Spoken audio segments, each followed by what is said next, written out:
अरबों खरबों की संपदा जोड़ लो, परिवार का एक व्यक्ति भी शारीरिक मानसिक रूप से अगर अस्वस्थ है तो हम कभी सुखी नहीं रह सकते हैं। हमने माना हुआ है कि धन आएगा तो पत्नी को ये फेंकेंगे 4 गड्डी और बच्चों का सब पूरा हो जाएगा, पत्नी का सब पूरा हो जाएगा, हार बनवा देंगे और ये बनवा देंगे, वो दे देंगे, बच्चे कहीं कार दिला देंगे, उनको वहाँ एडमिशन करा देंगे और डॉक्टर बना देंगे, इंजीनियर बना देंगे। तो आप बच्चे को डॉक्टर और इंजीनियर तो बना सकते हैं, लेकिन अपना पुत्र नहीं बना सकते। वो भाव नहीं आएगा उसमें, डॉक्टर अच्छा बन जाएगा। डिमांड बनी रहे, सब कुछ होने के बाद भी और चाहिए, भी और चाहिए, अभी और चाहिए, अभी और चाहिए, ये भिखारीपन है, ये समृद्धि नहीं। तो मैं जैसा हूं वैसा सोच सकूं और जैसा हूं वैसा कर सकूं, ठीक है ना, ये सुख है। मैं जो सुख की निरंतरता नहीं हो पा रही है, सुख की निरंतरता ना होना का मतलब है कि अभी हम अपने सुख को भौतिक वस्तुओं के आधार पे निरंतर करना चाह रहे हैं। भौतिक वस्तुओं को, सुविधाओं को, फैसिलिटीज़ को हमने सर्वोपरि मान लिया। संबंध हमारे गड़बड़ हो गए परिवार में, तो फेल हो गया ना आदमी ना। समझदारी एक शब्द है, लेकिन समझदारी है क्या? समझदारी का अर्थ है जो वस्तु जैसी है इस संसार में उसको ठीक वैसा ही जान लेना और फिर वैसा जीना। उसका धर्म है गलतियों से सीखना। कोई भी बच्चा हो, बुजुर्ग हो, कोई भी मानव गलतियों से कभी सीख नहीं सकता और कोई व्यक्ति गलतियों से नहीं सीखना चाहता, सही से सीखना चाहता है। अभी हमने मान लिया है कि गाड़ी होगी तो सब घर में खुशियाँ आ जाएंगी, बंगला बन जाएगा तो घर में खुशियाँ आ जाएंगी, ये हो जाएगा तो घर में खुशियाँ आ जाएंगी, इतना रुपया आ जाएगा, इतना बैंक बैलेंस हो जाएगा, इतना धन दौलत सोना चांदी आ जाएगा तो खुशियाँ आ जाएंगी। वो आती नहीं। प्रणाम गुरुदेव। खुश रहिए, प्रसन्न रहिए। गुरुदेव, एक लाइन में अपने मन के भाव आपको अर्पित करना चाहती हूँ। गुरु मात पिता गुरु बंधु सखा, तेरे चरणों में स्वामी मेरे कोटि प्रणाम। तुम ही प्रियतम, तुम ही प्राण धन, तुम ही प्रियतम, तुम ही प्राणनाथ, तेरे चरणों में मेरे कोटि कोटि प्रणाम। खूब खुश रही, खूब प्रसन्न रही, खुश रही बेटा। Thank you sir. गुरुदेव, मैं एक दिन के लिए दरबार आई थी, आज 13 दिन से हूँ यहाँ पर। मुझे मेरे सारे प्रश्नों का उत्तर मिल गया है। एक दिन में पियर का परिवार पहुँच गया, वनडे हो गया उनका। एक दिन में पूरा ससुराल पहुँच गया। मेरे मन में जो भाव रहता था कि हम करोड़ों अरबों के घर में रह लेंगे, मेरे परिवार का एक भी सदस्य अगर प्रेम नहीं है उसके मन में, ईर्ष्या द्वेष है, स्वास्थ्य अच्छा नहीं है, तो हम कभी उसमें सुख नहीं खोज सकते। और हो सकता है ये लोग अपने दुख को उतना नहीं देख पा रहे होंगे जो दरबार से जुड़ने के बाद मैंने उनके दुख को उतना फील कर लिया। और ये बाबा माँ की कृपा है जो रोज मेरे से रुद्राभिषेक करा रहे हैं। जो जो मैं सोचती हूँ सब तुरंत पूरा हो रहा है। तो मैं ये कहना चाहती हूँ इस मंच के माध्यम से, जितने बड़े पैसे वाले हैं, रईस हैं, करोड़ों अरबों खरबों की संपदा जोड़ लो, परिवार का एक व्यक्ति भी शारीरिक मानसिक रूप से अगर अस्वस्थ है तो हम कभी सुखी नहीं रह सकते हैं। मेरा भाई बंधु चाहे दुश्मन भी दूर बैठा हो, अगर वो भी दुखी है तो कभी हम उससे प्रेम से रहे हैं, वो भाव हमको उसके दुख से जोड़ेगा ही जोड़ेगा। तो मेरा भाव गुरुवर यही रहता था कि हम 100 करोड़ का घर बना रहे हैं, उसमें 3 लाख के नल लगा लें, 50 लाख के मार्बल लगा लें, लेकिन अगर घर वालों में अंडरस्टैंडिंग नहीं है, प्रेम नहीं है, ईश्वर के प्रति श्रद्धा विश्वास और आस्था नहीं है, अपने धर्म कर्म को समझने की ताकत नहीं है, तो हम लाख साधन जोड़ लें कभी सुरक्षित नहीं रह सकते, कभी खुश नहीं रह सकते। हम जितने बड़े घर को बनाएंगे, हमारे बच्चे आने वाले समय में उसमें 10 दीवार खड़ी कर देंगे। अगर उनको समझ नहीं है धर्म कर्म की, करोड़ों रुपए कमा के हम इधर उधर पार्टियों में, दारू में, सब चीज में व्यर्थ गंवा देंगे, लेकिन अगर अपने आगे की यात्रा के लिए ईश्वर की समझ नहीं है तो गुरुदेव मेरे मन में सिर्फ एक ही यही था। और मुझे कैसे भगवान ने एक एक चीज का भ्रम तोड़ा है, ये मैंने दरबार में रह के महसूस किया है। कपड़े का भ्रम था, मैं नाइट सूट में बैठ के रुद्राभिषेक कर रही हूँ। हर एक चीज का भ्रम, मुझे लग रहा था मैं दरबार में लोगों को बुला रही हूँ। मेरा बड़ा वाला भाई बीच में महावन छोड़ के भाग गया, मैं पूरी रात रोती रही। जो जो चीजें हुई हैं गुरुदेव लिखूं तो शायद एक किताब भर जाए। मुझे सिर्फ आपसे एक ही चीज पूछनी है कि मुझे क्यों यहाँ बुलाया गया है और मेरे से क्यों ये सब चीज आप करा रहे हो। मेरे जीवन के आगे के लिए मैसेज बताइए।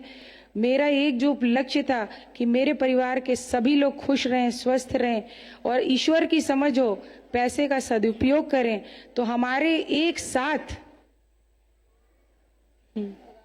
ऐसा आपका डीएनए का ऊर्जा पथ प्रेजेंट टाइम ऐसा सुंदर वासुकी के साथ में शिव की परम ऊर्जा और माँ का सानिध्य, आप जो सोचते हैं ये अधिकार सबको है, लेकिन जब कर्तव्य की बारी आती है तो गड़बड़ हो जाता है। हर आदमी की चाहना बहुत अच्छी है, जो डिजायर्स हैं बहुत अच्छी है। हम सुखी रहें, मेरा परिवार सुखी रहे, सारा समाज सुखी रहे, अभय रहे, सब में हम सब मिलजुल के रह पाएँ प्रेम से, ये सब भावना बहुत अच्छी है। जब करने जाते हैं तो कहीं फिसल जाते हैं, फिर कर नहीं पाते, फिर ना कर पाने की पीड़ा हमें बनी रहती है, और जो ना कर पाने की पीड़ा है वो बढ़ती जाती है, कम नहीं होती कभी। हम कितना भी वैभव बना लें, धन दौलत संपत्ति सब बना लें, आप कल्पना करके जितने लोग मेरी बात सुन रहे हैं ये सब अगर सोच पाएँ तो ये देखें कि जो अपने परिवार के लोग हैं, नाते रिश्तेदार हैं, जो मित्र हैं, उनकी संख्या बढ़ती जा रही है, घटती जा रही है। हमारे परिवार के सदस्यों जो हमारा मेल जोल घटता जा रहा है कि बढ़ता जा रहा है? बढ़ता ही जा रहा है। ठीक है ना। तो हमारी जो समस्या हैं वो बढ़ती जा रही बजाय कम होने के। हमारे दोस्त छूटते जाते हैं, मित्र छूटते जाते हैं, परिवार के सदस्य छूटते जाते हैं, कम होते जाते हैं, विचार के रूप में, भाव के रूप में अलग होते जाते हैं, तो कमी आती जा रही है। हम धन से मापते हैं किस चीज़ को, भौतिक वस्तु है, आज है कल नहीं है। या वो क्या करेगा? एक आदमी सांसें ले रहा है अस्पताल में, अंतिम सांस, धन क्या करेगा यहाँ पे? यहाँ तो कर्म आगे आएगा, आपका जो धर्म है वो आगे आएगा, यही आपके साथ रहेगा। तो अभी लोग समझ के देखते हैं कि अरे मेरे पास तो सब कुछ, चिंता नहीं, ऐसे कर देंगे ऐसे हो जाएगा, ऐसे कर देंगे ऐसे हो जाएगा, सब पैसे से हो जाएगा। बड़े बड़े पैसे वालों को हमने फंदा लगा करके कनपटी में गोली मार के मरते हुए देखा। तो वो जो सुख है, जिसको अभी सुख मान रखा है कि मेरे पास सब है, वो सुख नहीं है। कहीं ना कहीं अंदर कमी रहती है, कहीं ना कहीं अंदर खालीपन रहता है, कहीं ना कहीं एक आकांक्षा बनी रहती है, तड़पन बनी रहती है। अब वो कैसे जाएगी? वो सिर्फ और सिर्फ समझदारी से जाएगी, और वो समझदारी पहले स्वयं में विकसित करनी होगी। अगर वो समझदारी स्वयं में नहीं है तो आप निश्चित समझ लीजिए कि वो किसी में फिर नहीं आ सकती।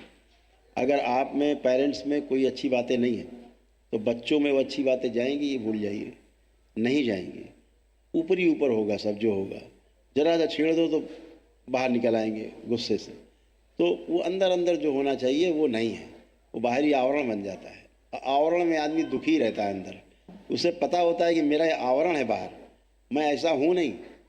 तो मैं जैसा हूँ वैसा सोच सकूँ और जैसा हूँ वैसा कर सकूँ, ठीक है ना, ये सुख है। मैं जैसा हूँ, जैसा चाहता हूँ वैसा कर ना सकूँ, ये मेरा दुख है, यही दुख है। तो चाहना बहुत अच्छी है, चाहना के लेवल पे हम चाहते हैं कि हम पति पत्नी अच्छे रहें, हमारे बच्चे हम सब अच्छे रहें, मेरा परिवार अच्छा रहे, लेकिन ये एक चाहना मात्र है। करने के लेवल पे जाएंगे तो अपने से शुरू करना होगा। जैसे आपने अपने से शुरू किया तो अपने से ही शुरुआत होगी। सिरा अपने पास ही है, बाहर वाले के पास सिरा नहीं है। बाहर तो टीवी पे स्क्रीन पे दिख रहा है, रिमोट हाथ में है, तो रिमोट अपने ही हाथ में होता है।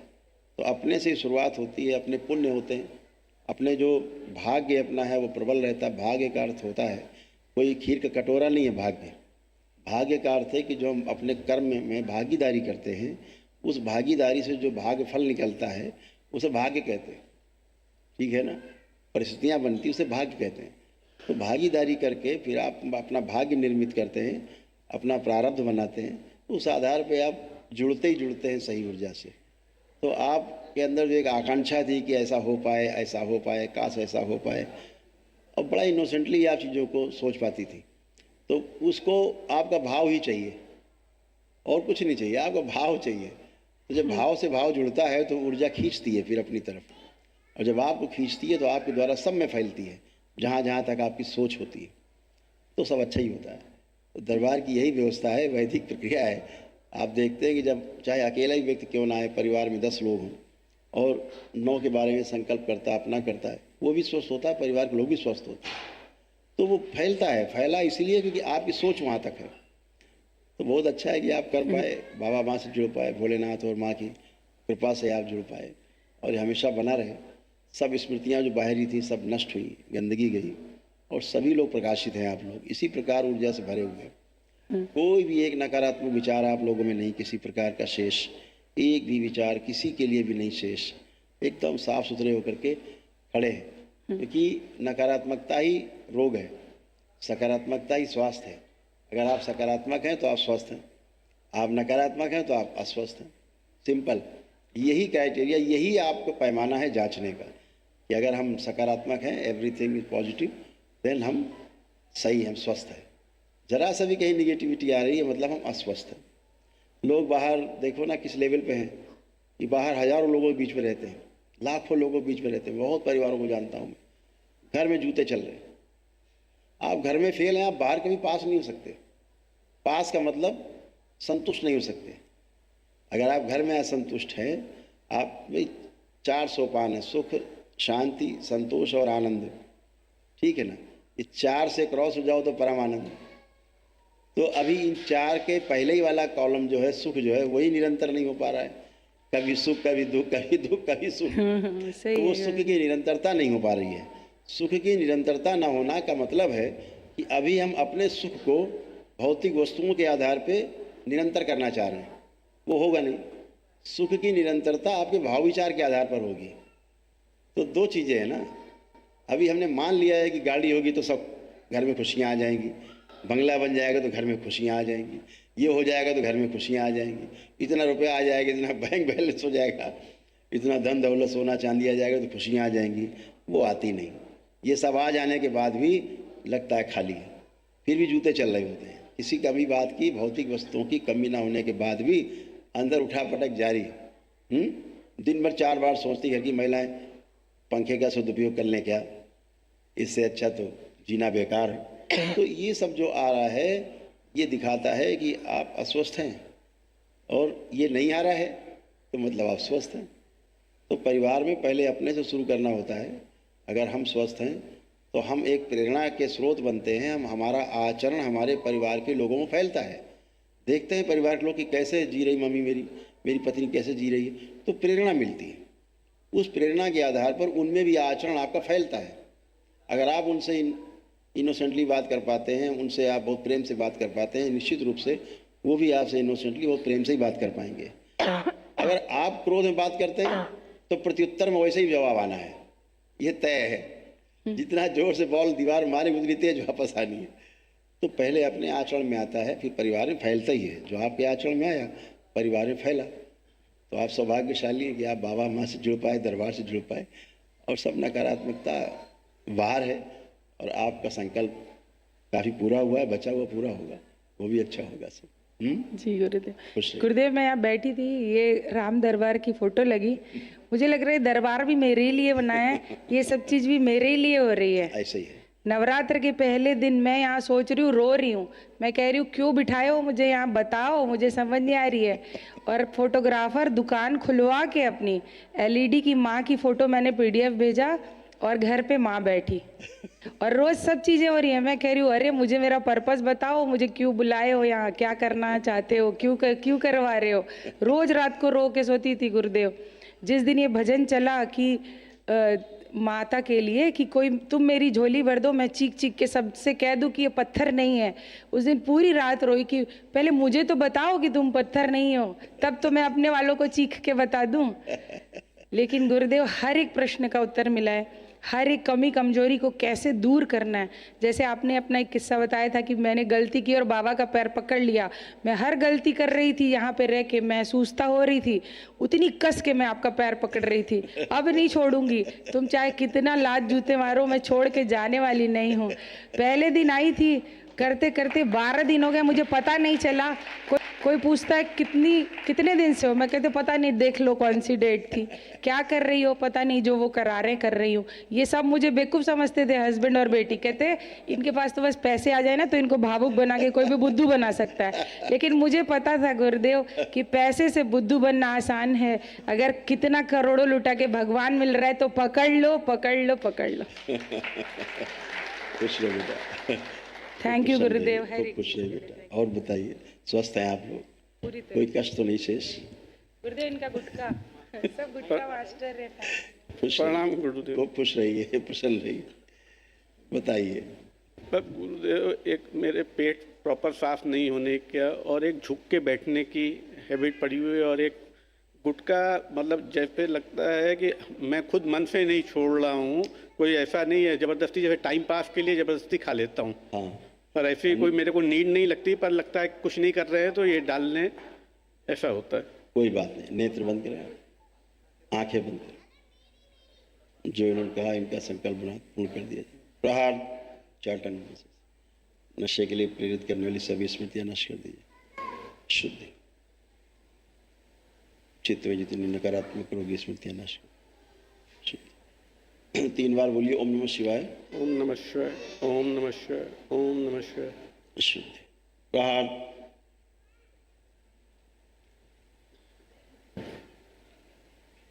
अपने लोगों से भय लगने वाली जो स्मृतियां हैं वो नष्ट कर दी जाए। प्रहार सर्वाइकल पेन और एंकलॉजिंग स्पॉन्डिलाइटिस की स्मृतियां नष्ट कर दी जाए। अकलन जकलन छाती में पीठ में सब नष्ट की जाए। प्रहार शुद्धि।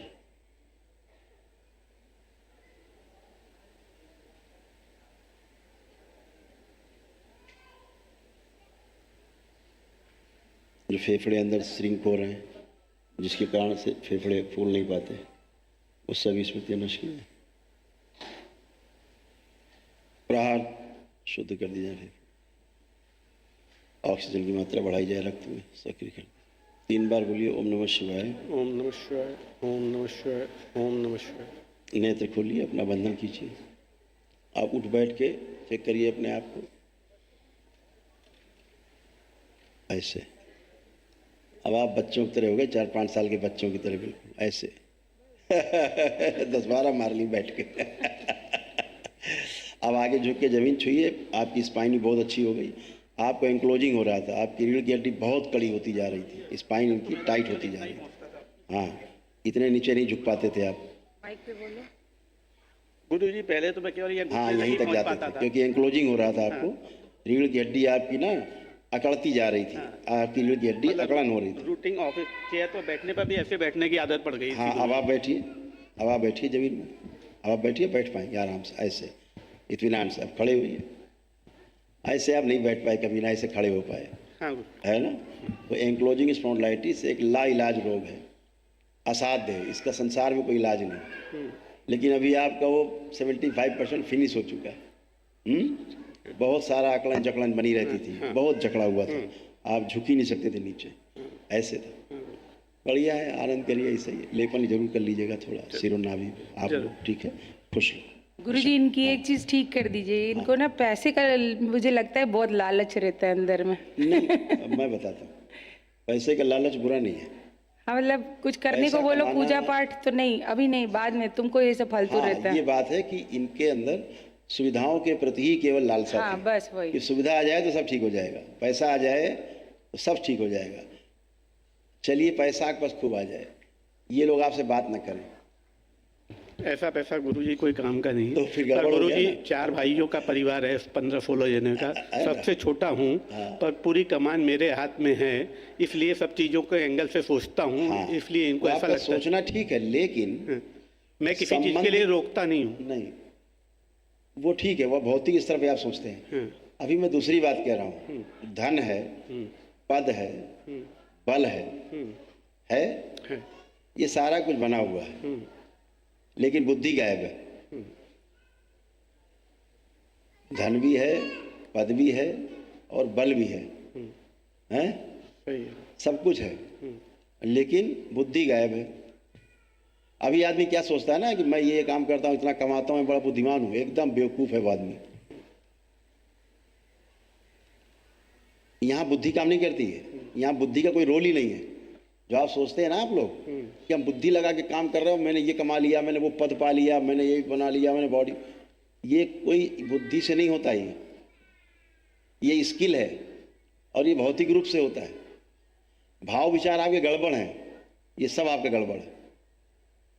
बुद्धि के स्तर पे भाव विचार ही ठीक होगा। बुद्धि का अर्थ है, बुद्धि का काम है कि जो सही है उसको हम समझ पाएं और समझ के वैसा जी पाएं। ये बुद्धि का कार्य है। अभी हम सही की हमें समझ नहीं है। हमने भौतिक वस्तुओं को, सुविधाओं को, फैसिलिटीज़ को हमने सर्वोपरि मान लिया।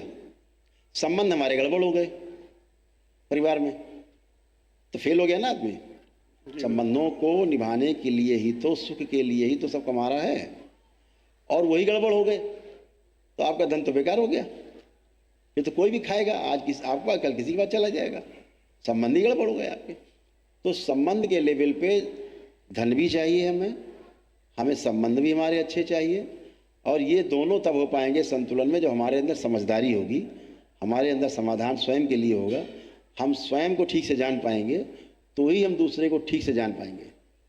अभी हम अपने को ही नहीं जाने हैं। ये जान लिया कि पैसा होगा तो सब सुखी रहेंगे, सब रहेगा, सब सामान, सब टनाटन रहेंगे। ऐसा होता नहीं।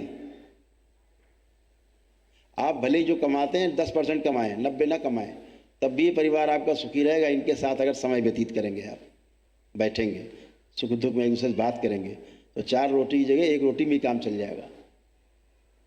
लेकिन 100 रोटियां आपके पास हैं और संबंध नहीं है तो काम नहीं चलेगा आपका। तो इसलिए संतुलन चाहिए सब चीज़ का।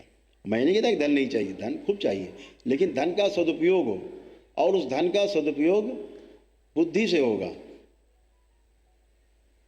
कैसे सदुपयोग होगा? जैसे मैं चाहता हूँ लोगों की रिक्वायर है वैसा मैं पूरा कर सकूँ, वो बुद्धि का काम है। बुद्धि का काम है धर्म की पहचान करना। धर्म क्या है? व्यवस्था। व्यवस्था हमें पता नहीं, तो जो मर्जी सामने आ रहा है वैसे ही जी रहे हैं। ऐसा जीना सुखकारी नहीं है कभी। ऐसा जीना सुखकारी नहीं है। कभी सुख कभी दुख के झूले में झूलते रहते हैं। निरंतर जो सुख की जो निरंतरता है वो हर व्यक्ति चाहता है। मैं परमानेंट सुखी रहूं, ये हर व्यक्ति की चाहना है। Continuity happiness, continue. कोई नहीं चाहता मैं आज 4 दिन सुखी रहूं फिर एक दिन दुखी हो जाऊं। ऐसा तो कोई नहीं चाहता। एक क्षण दुखी नहीं होना चाहता है कोई व्यक्ति। लेकिन ना समझ पाने के कारण अभी जो धर्म है ना, अभी धर्म क्या है? हवन कर लिया, पूजा पाठ कर लिया, दान कर दिया, ये कर दिया, वो कर दिया, मदद कर दी, इसकी कर दी, उसकी कर दी। इसको लोगों ने धर्म समझ रखा है। पूजा पाठ, अनुष्ठान, तमाम मंदिर दर्शन, ये दर्शन, वो दर्शन, ये धर्म नहीं है। ये धर्म बिल्कुल नहीं है। मेरी बात सुनने वालों को समझ में नहीं आएगी, लेकिन जो समझना चाहेंगे उनकी समझ में आएगी। ये धर्म तक पहुंचने के रास्ते हैं, ये धर्म नहीं है। मानव धर्म है सुखी रहना। क्या है? सुखी रहना। सुखी रहना। वो चाहता है, मानव धर्म क्या है? समृद्ध रहना। तो स्वयं में सुख हो, परिवार में समृद्धि हो। ऐसे परिवार जब छोटे छोटे बन करके इकट्ठे हो जाए उसे समाज कहते हैं। ऐसे परिवार जब इकट्ठे होंगे तो समाज में अभय आएगा, तो समाज में अभय भी हो। ऐसी हमारी सोच है, ऐसी सोच है। और ऐसा जब जी पाएंगे तो हम सबके साथ एक दूसरे की पूरकता के रूप में जी पाएंगे। वो जो पूरकता है वो तन मन धन की पूरकता ही नहीं है केवल, वो हमारी जो मानसिक तृप्ति है उसकी पूरकता की हम बात कर रहे हैं। एक दूसरे को समझ पाएँ, उस समझ के आधार पर उभय पक्षी सुख मिले हम दोनों को। सामने वाले को भी सुख मिले और हमें भी सुख मिल रहा है। ऐसा नहीं कि हम दुखी होकर के दूसरे को सुखी करना चाह रहे हैं, ये सुख नहीं है। आप सोचो कि हम कोई बात है, मेरा एक भाई ये चाहता कर दें, भले में थोड़ा कष्ट है, ये सुख नहीं है, ध्यान रखिएगा। और ये बार बार होगा, आप कभी संतुष्ट नहीं कर पाएंगे। यहाँ समझदारी चाहिए, आप में भी, सामने वाले में भी। और सामने वाले से समझदारी की अपेक्षा आप तभी कर सकते हैं जब आप में हो। और ये तय है कि अगर आप में समझदारी है तो सामने वाले में आएगी ही आएगी, उससे बच नहीं सकता। यही परिवार का जो है सबसे बड़ा थंब रूल है कि सबसे पहले अपने को ठीक रखना है। तो हमारा जो समझदारी का लेवल है, समझदारी का मतलब ये होता है, अभी कहते हैं ना समझदारी एक शब्द है, लेकिन समझदारी है क्या? समझदारी का अर्थ है जो वस्तु जैसी है इस संसार में उसको ठीक वैसा ही जान लेना और फिर वैसा जीना, ये समझदारी है। हम अभी वस्तु को जान नहीं पाए, उसका नेचर नहीं जान पाए, जिए कैसे? बुद्धि का अर्थ है, हम कोई शब्द है, हमने कहा ग्लास, ध्यान जाता है सीधे गया। हमने कहा कैमरा, ध्यान जाता है कैमरे पे, ठीक है ना। हम आपसे कहें कुन कुन, कहाँ ध्यान जा रहा है आपका? कुन कुन। हम बोले पिन पिन है, हम बोले उल्लू उल्ले, कहीं जा रहा है ध्यान? चित्र बन रहा है? हमने कहा ग्लास, चित्र बन गया। हमने कहा कैमरा, चित्र बन गया। हमने कहा स्टूल, आपका चित्र बन गया। हमने कहा ये ग्लास कांच, आपका चित्र बन गया। ठीक है, क्यों बन गया? क्योंकि वस्तु की आपको पहचान है। तो वस्तु की पहचान है तो शब्द बोला, तो शब्द से इंगित वस्तु पे ध्यान गया। फिर वस्तु में जो निहित अर्थ हैं उसको पहचान गए हम। गिलास किस काम आता है? जल डालेंगे, पीने का काम आएगा। कैमरा फोटोग्राफी का काम आएगा। तो वस्तु में जो निहित अर्थ है वो समझ जाएं, उसकी उपयोगिता समझ जाएं, उसका साक्षात्कार हो जाए अंदर कि इसको ऐसे करेंगे तो ऐसे होगा, ऐसे करेंगे ऐसे होगा, ऐसे अंदर अंदर साक्षात्कार हो जाए। ये बुद्धि का काम है। बुद्धि में बोध हो जाए, यही बोध आपका संकल्प पैदा करता है। इसी संकल्प से फिर आप आगे काम कर पाते हैं। ये बुद्धि का काम है। बुद्धि आपको सही की, लोग कहते हैं ना गलतियों से सीखते हैं, हम बोलते हैं ना मनुष्य का धर्म है गलतियों से सीखना। कोई भी बच्चा हो, बुजुर्ग हो, कोई भी मानव गलतियों से कभी सीख नहीं सकता, और कोई व्यक्ति गलतियों से नहीं सीखना चाहता, सही से सीखना चाहता है। क्या सीखते हैं? सही बात सीखते हैं, गलती सीखते हैं? आप सही बात सीखते हैं। तो गलतियों से आप कभी नहीं सीखते, गलतियों से कोई सीख भी नहीं सकता। अगर सीखेगा तो सही का सीखेगा, सही बात सीखेगा, किसी में सही आचरण वो सीखेगा। गलती से कोई नहीं जीना चाहता। अगर जिस दिन आपको पता लग जाएगा कि मैं गलत जी रहा हूँ, आपका जीना उसी दिन छूट जाएगा, आप सही ढंग से जीना शुरू करेंगे। अभी आदमी अपने ज्ञान के आधार पर जीता, जितना ज्ञान उसके पास है उस आधार पर जीने की कोशिश करता है, उसी आधार पर सोचता है मैं सही जी रहा हूँ। जिस दिन उससे आगे का ज्ञान उसको मिल जाता है, उसको लगता है ओह मैं तो बड़ा गलत जी रहा था। ऐसे कक्षा 5 को ध्यान करिए अपनी, फिर अपना ग्रेजुएशन ध्यान करिए, देखिए कहाँ थे आप 20 साल की उम्र का अपना एक्सपीरियंस ध्यान करिए, आज का एक्सपीरियंस अपना ध्यान करिए, देखिए कितना बचकाना लगता है पीछे का। तो ज्ञान के आधार पर आप जी पाते हैं। आप 20 वर्ष की उम्र में जो आपकी सोच थी वैसा क्या जी सकते हैं आप? नहीं जी सकते, जीना भी नहीं चाहेंगे, क्योंकि तमाम लगता है क्या यार बेवकूफ़ी करते थे। तो जैसे जैसे ज्ञान का स्तर बढ़ता जाता है, मनुष्य का स्वभाव है उस ज्ञान के आधार पर जीना उसकी मजबूरी है। गलत जी ही नहीं सकता कोई व्यक्ति। जीता है गलत को सही मानकर, गलत को सही माने रहता है, उस आधार पर जीता हो, तब भी सही मान के जीता है। हम सही जी रहे हैं क्योंकि गलत को सही माने हुए। तो ऐसे ही है परिवार में भी। परिवार कुछ चाहता है, हम कुछ माने रहते हैं। परिवार चाहता है, हमारे पत्नी चाहती है कि मेरे पति देव आएंगे, थोड़ी देर बैठेंगे, आधे घंटे 1 घंटे बातें करेंगे। बच्चे चाहते पापा आएंगे, ज़रा देर बातें करेंगे, हंसी मजाक करेंगे, अपनी अपनी बातें शेयर करेंगे। और पापा आए, ऐसे ब्रीफकेस फेंका, ऐसे मुंह धोया, भाई खाना तैयार है, ठीक है दे दो फटाफट, खाया और लेट गए, सो गए। गुरु जी ऐसा रोज होता है। हाँ, ये रोज होता है। इससे संबंधों का आदान प्रदान नहीं हो पाता। फिर अंदर धीरे धीरे गांठ बनती जाती है। फिर पेरेंट्स कहते हैं यार बच्चे मुझसे दूर कैसे हो गए, बच्चा मेरा बड़ा टेढ़ा है, ऐसे बात करता वैसे बात करता। आप सिर्फ बच्चा पैदा हो जाना आपने किया नहीं है, पैदा हो जाना घटना है। हम सब घटना बस पैदा हो गए सारे। तो बच्चा पैदा हो गए, बच्चे पढ़े लिख के बड़े हो गए, आपका रोल कहाँ है? माँ का रोल, बोलते हैं ना कि माँ का रोल होता है ममता का, मतलब केयर, और पिता का रोल होता है वात्सल्य का, मतलब गाइडेंस। अगर आपकी गाइडेंस और माँ का केयर नहीं मिला बच्चे को, तो बच्चा आपसे कहाँ से जुड़ेगा? शरीर के रूप में जो केयर कर पाए वो माँ करती है। विचारों के रूप में जो केयर कर पाए, खान पान की आपूर्ति कर पाए, पढ़ाई लिखाई की आपूर्ति कर पाए, है ना, वो पिता करता है। ये दोनों चाहिए बच्चे को। हम सोचते हैं आया देखेगी, माँ सोचती चलो आया देखेगी बच्चे को, चलो भाई दूध पिला देना, खिला देना, सुला देना। वो भी आप उसको आया करो, आपको गया कर देगी, काम खत्म। संबंधों का आदान प्रदान एक दूसरे के साथ जी के होता है ना।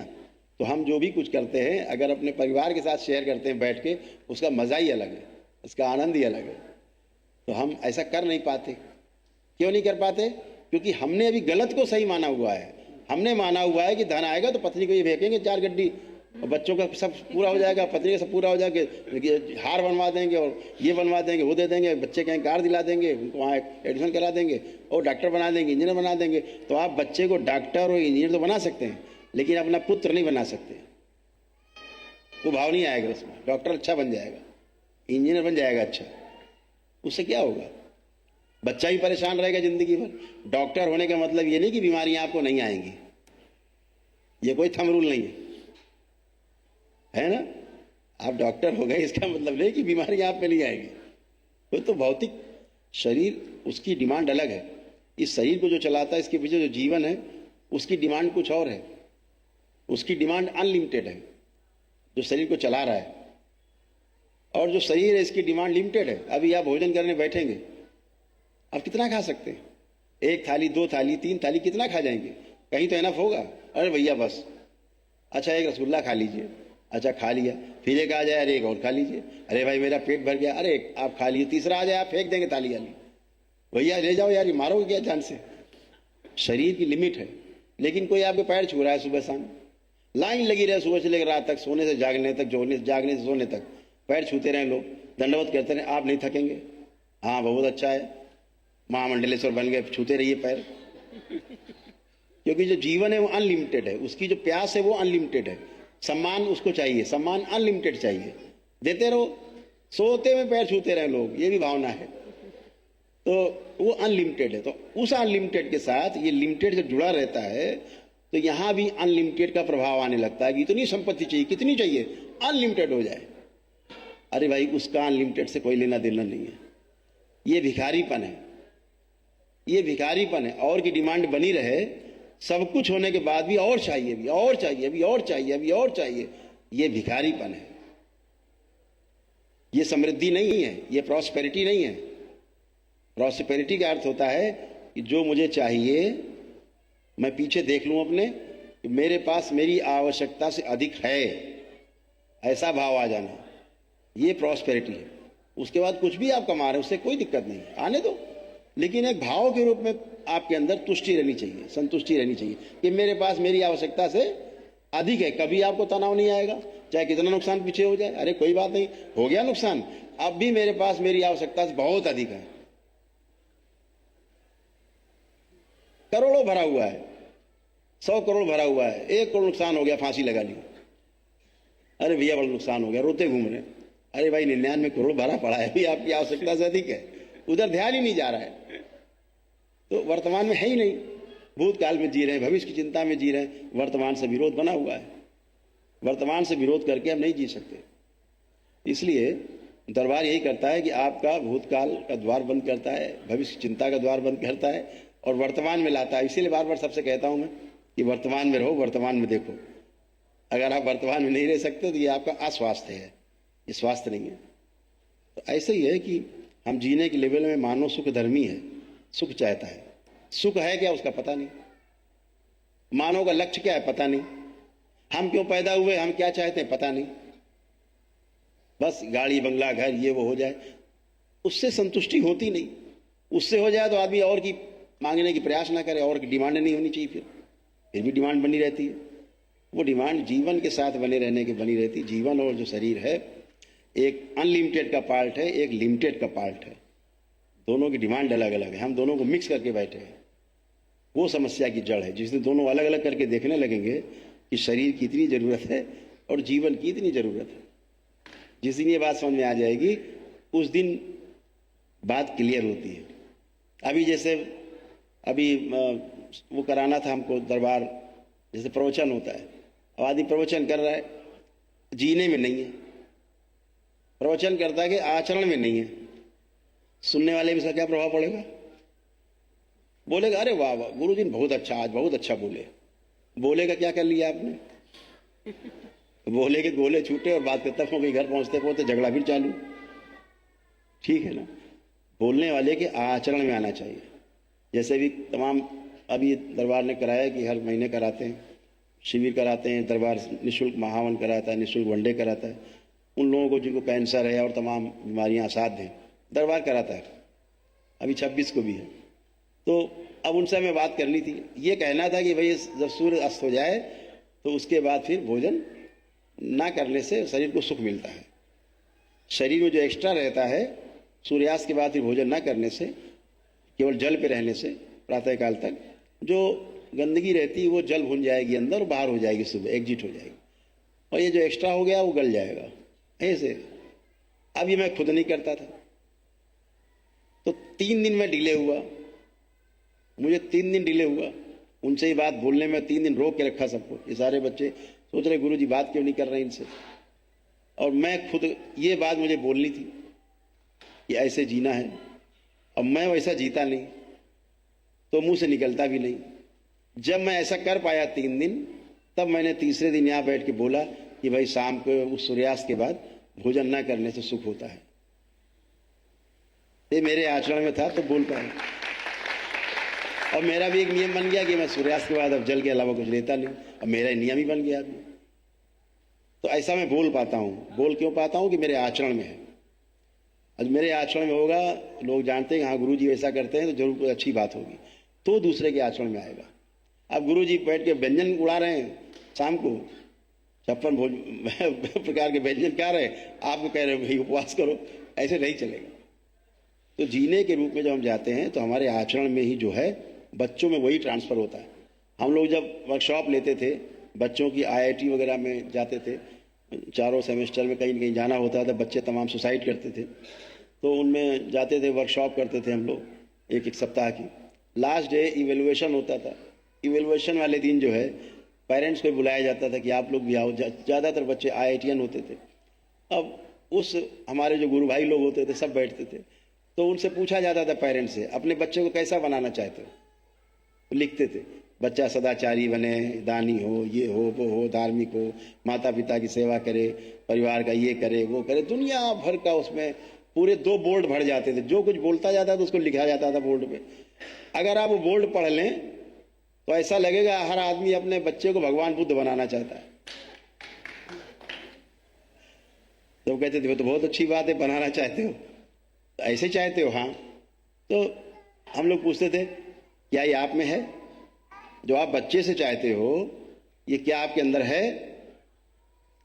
तो कहाँ मिसिंग है? पिछली पीढ़ी में मिसिंग है। आप में नहीं था ये, इसलिए आपकी डिमांड बनी हुई है।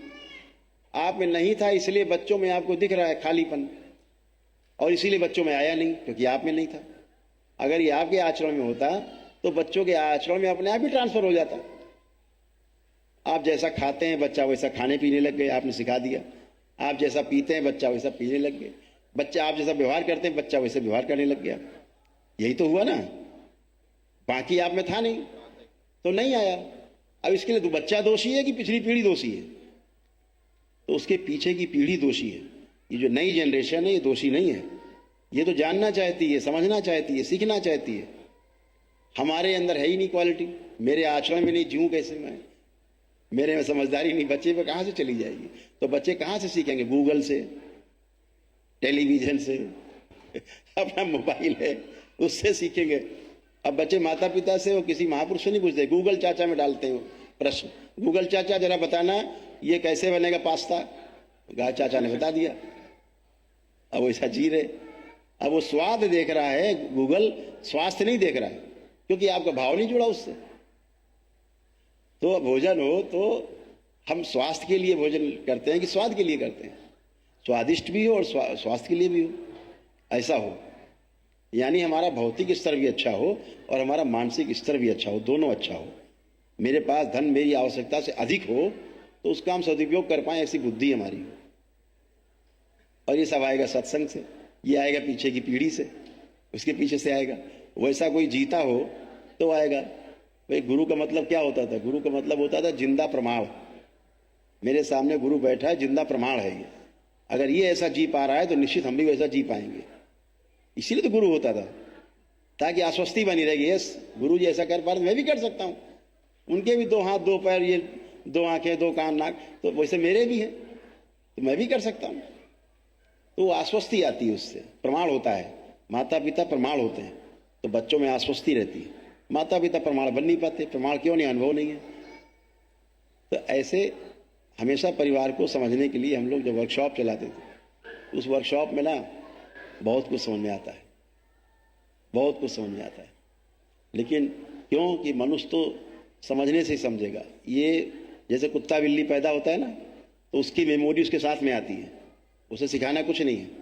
आहार, निद्रा, भय, प्रजनन सब सीखा हुआ है, उसे कोई सिखाने वाला नहीं है।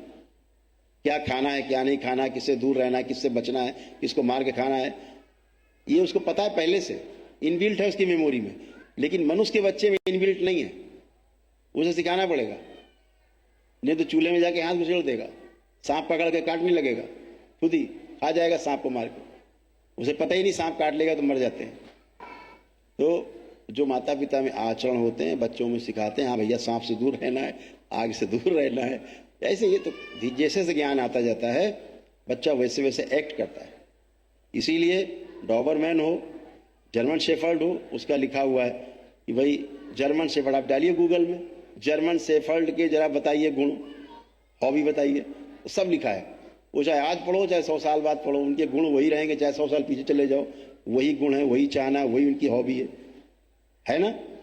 कोई जीव जंतु डाल दो, सबके बारे में लिखा है। इसकी ये पसंद है, इसकी ये नापसंद है, लिखा कि नहीं लिखा? हर पदार्थ के बारे में लिखा है। ये सोना है 24 कैरेट है, 18 कैरेट, इसके ये गुण है, इसके गुण है, लिखा कि नहीं लिखा? हर चीज के बारे में लिखा हुआ। आप डाल दीजिए आदमी के बारे में बताइए, इसके गुण बताइए, गूगल चाचा बेहोश हो जाएंगे। आदमी के गुण नहीं बता सकते। क्यों? सबके ज्ञान का लेवल, समझदारी का लेवल सबका अलग अलग है, इसलिए सबका जीना अलग अलग दिखता है। अगर समझदारी का लेवल एक हो जाए तो जीना कितना सरल हो जाए। लेकिन अभी क्या सोच है, पहले मेरे परिवार वाले ठीक हो जाए तब तो हम जी पाएंगे सही से। और जब परिवार ठीक हो जाए, समाज नहीं ठीक है, समाज पहले मेरे अनुसार बन जाए फिर मैं जी पाऊंगा सही से। ऐसे नहीं होता, बात अपने से शुरू होती है। हम ठीक सब ठीक, हम गड़बड़ सब गड़बड़, यही व्यवस्था है। इसी व्यवस्था को समझ लिया जाए तो व्यवस्था को समझ लिया जाए, समझ के वैसा जिया जाए, यही सुख की निरंतरता का सूत्र है, और दूसरा कोई रास्ता नहीं। और संसार में परिवार से बढ़ करके इस संसार में आपका भला चाहने वाला कोई भी नहीं है ही नहीं संसार में, ना है ना होगा। जो आपका परिवार आपकी भलाई चाहता है, आपकी पत्नी आपका भला चाहेगी, आप पत्नी का चाहेंगे, बच्चे आपका चाहेंगे, आप बच्चों का भला चाहेंगे, इससे ज़्यादा भला कोई नहीं चाह सकता। बहुत भ्रांति है। लोग अभी हम आपसे पूछे कि खून का रिश्ता बड़ा होता है कि दूर का रिश्ता बड़ा होता है, क्या उत्तर है? जो खून का रिश्ता है वो ज़्यादा मजबूत होता है कि दूर का रिश्ता मजबूत होता है? खून का रिश्ता मजबूत होता है। अभी ऐसी भ्रांति है, आप पति पत्नी हैं, आप खून का रिश्ता है, इनके माता पिता अलग हैं, आपके माता पिता अलग हैं, लेकिन पति पत्नी का रिश्ता कितना प्रगाढ़ है। ये खून का रिश्ता है, ये दूर का रिश्ता है ना। एक मित्र होता है, एक मित्र कितना मजबूत होता है? कोई नहीं करेगा, मित्र आपके लिए कर जाएगा। वो दूर का रिश्ता है कि खून का रिश्ता है? दूर का रिश्ता है, खून का नहीं है। बड़ी भ्रांति है। गुरु शिष्य का रिश्ता होता है, कहीं खून का रिश्ता नहीं है। लेकिन क्या समाज में मान बैठे हैं, खून का रिश्ता बड़ा मजबूत होता है। भाई हमारा उनका तो खून का रिश्ता है। ये बातें कुछ हैं, शब्द हमने कुछ पकड़ रखे हैं, समझदारी में कुछ और घुसेड़ रखा है, जीने में उल्टा सीधा है, तो दुखी मिलेगा।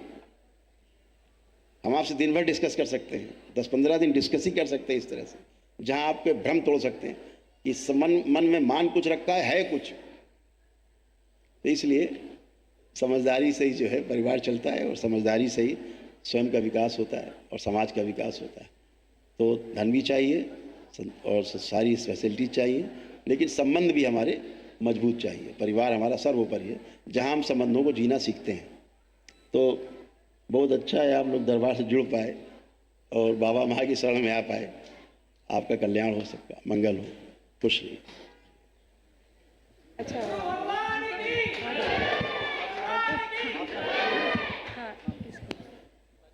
अरे बात इनको मम्मी में हाँ बेटा। गुरुजी 2 दिन से इतना ना चाह रही है, आज नहीं मिले गुरुजी तो मेरी फ्लाइट की टिकट कराओ, मैं भाग जाऊंगा। अभी यहाँ खड़े होके भी कह रही है आप आओ, मेरा अभिषेक का टाइम हो रहा है गुरुजी। अरे तो नहीं, तुमको खुद बात करनी और पड़ेगी। मुझे आपको ही बात इसको लगता है कि इसमें सब में प्रॉब्लम है, इसमें कोई प्रॉब्लम नहीं है। हाँ ठीक है ना, ये अच्छा भाव है, ये अच्छा भाव है कि कोई प्रॉब्लम नहीं है। अभी हमको गिराएंगे तो सब स्वीकार करेगी। तो इसको ये गुरुजी प्रॉब्लम थी। पकड़िए इसको। गुरुजी आप पकड़ लीजिए अब इसको कि ये कहीं गिरे नहीं है।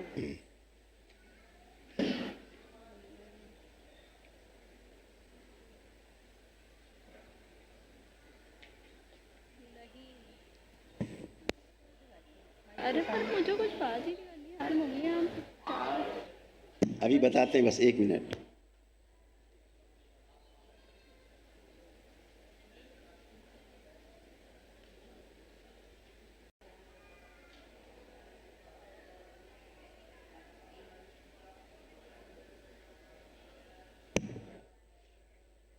हाँ बेटा, प्रणाम गुरुजी। खुश रहो। तो आपको लगता है आप ठीक हो, ये अच्छा भाव है, ये भाव भी अच्छा है। और आप ठीक हो, ये तमाम भाव माता पिता से भी आते हैं। अपने आप को आप दूसरे वाले से हमेशा छोटा महसूस करते थे, इंफीरियरिटी कॉम्प्लेक्स सामने वाले से होता था कि नहीं? जी गुरुजी। अब क्या लग रहा है? देखिए चारों तरफ, अपने को लग रहा है आप छोटे हो सबसे। ऐसी हीन भावना कुछ है? नहीं हैं? नहीं मम्मी पापा से बिना वजह झगड़ा करना,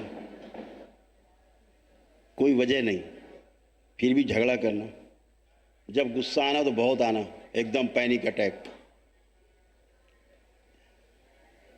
या तो नहीं आना, फिर आना तो बहुत आना है। गुरुजी।